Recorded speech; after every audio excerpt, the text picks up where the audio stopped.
Good evening everyone. जैसा मैंने आपको प्रॉमिस किया था 1 जनवरी 2021 को कि मैं आपसे हर हफ्ते में मुलाकात करूंगा और कुछ ना कुछ इन्वेस्टमेंट और मनी के बारे में आपसे बात करूंगा। जैसा आप जानते हैं कि इन्वेस्टमेंट और सेविंग दोनों में फ़र्क है। अगर हम सेविंग की बात करते हैं तो सेविंग को जनरली हम जितना भी खर्च करते हैं और उसके बाद जितनी इनकम होती है, उसके बाद जितना पैसा बचता है उसको हम सेव करते हैं। और सेव हम ज़्यादातर बैंकों में या किसी पोस्ट ऑफिस में स्मॉल सेविंग स्कीम्स में लगाते हैं। लेकिन उसका एक जो सेविंग है, सेविंग का सिर्फ हमारा ऑब्जेक्टिव यही होता है कि जब भी हम सेव करते हैं तो वो हमारे उस टाइम के लिए, उस वक्त के लिए जब हमें पैसे की ज़रूरत होती है या धन की ज़रूरत होती है तो उस टाइम पे हम उस पैसे को यूज़ करते हैं। लेकिन जब आप इन्वेस्टमेंट की बात करते हैं तो इन्वेस्टमेंट का मतलब ये है कि आपका कोई ऑब्जेक्टिव होता है और उसके लिए आप इन्वेस्टमेंट करने पे लॉन्ग टर्म आप उसमें वेल्थ क्रिएट करना चाहते हैं। अब जैसी हम बात करते हैं कि इन्वेस्टमेंट की बात करते हैं, इन्वेस्टमेंट में जनरली आप डिफरेंट एसेट क्लास में पैसा लगाते हैं। हमारे पास बहुत सारे हिंदुस्तान में एसेट क्लास हैं जहां आप पैसा लगाते हैं। एसेट क्लास हम बोलते हैं जो स्पेशल किसी एक कैटेगरी की संपत्ति में पैसा लगाना।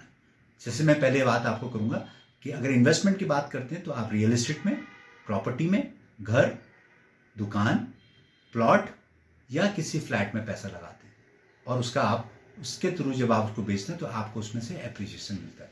इसके अलावा जब आप पैसा किसी म्यूचुअल फंड्स में या शेयर्स में पैसा लगाते हैं तो वो आपकी एक इन्वेस्टमेंट होती है। जब भी आप किसी सोना या चांदी, जिसे हम प्रीशियस मेटल कहते हैं, उसमें आप पैसा लगाते हैं कि आने वाले टाइम पे जब हम इसका दाम बढ़ेगा तो हम उसको बेचते हैं।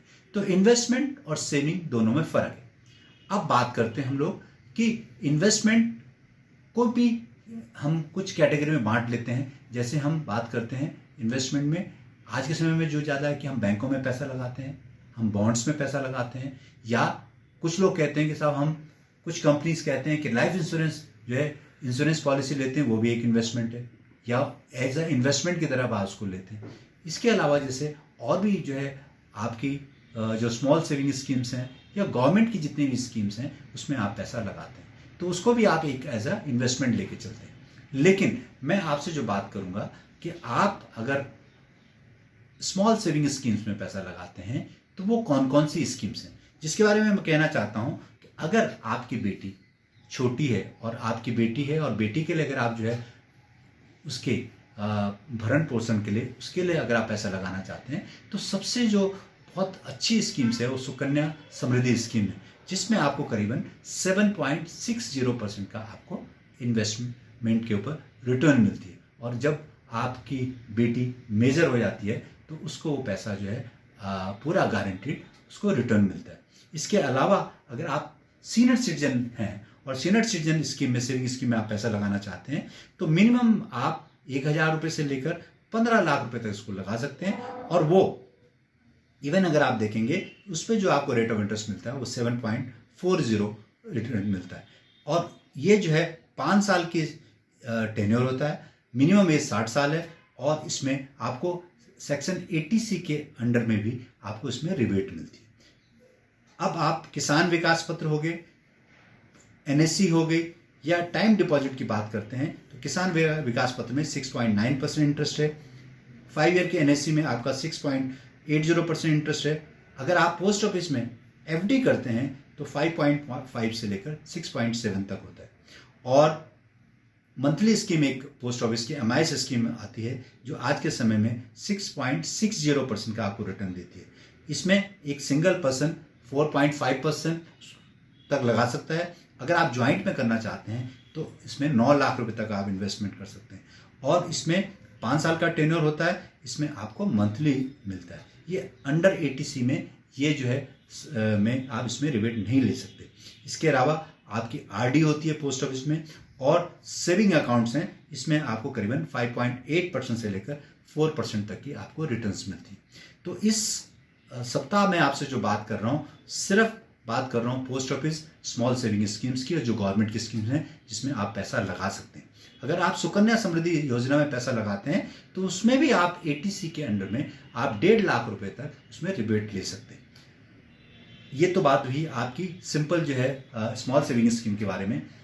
इसके अलावा आपके पास एक दूसरा जो इन्वेस्टमेंट ऑप्शन है, जो हम पीपीएफ कहते हैं, पब्लिक प्रोविडेंट फंड स्कीम। आप ये देखिए, इस समय 7.10% का इसमें जो है गवर्नमेंट इसमें आपको रिटर्न दे रही है, और इसका जो टेन्योर होता है वो 15 साल का होता है। आप हर साल जो है 1.5 लाख रुपए डाल सकते हैं और एटीसी में जो है इसका बेनिफिट ले सकते हैं। इस स्कीम की जो सबसे भी जो खासियत इस स्कीम की है कि इसका जो भी आपको 15 साल बाद जो भी आपको रिटर्न मिलती है वो टैक्स फ्री आपके हाथ में आती है।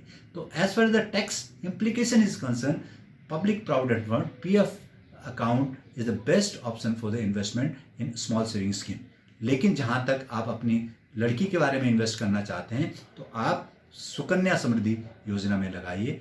और इसके अलावा आपके पास अगर सीनियर सिटीजन है तो आपको सीनियर सिटीजन स्कीम में भी आप पैसा इन्वेस्ट कर सकते हैं। So thank you very much.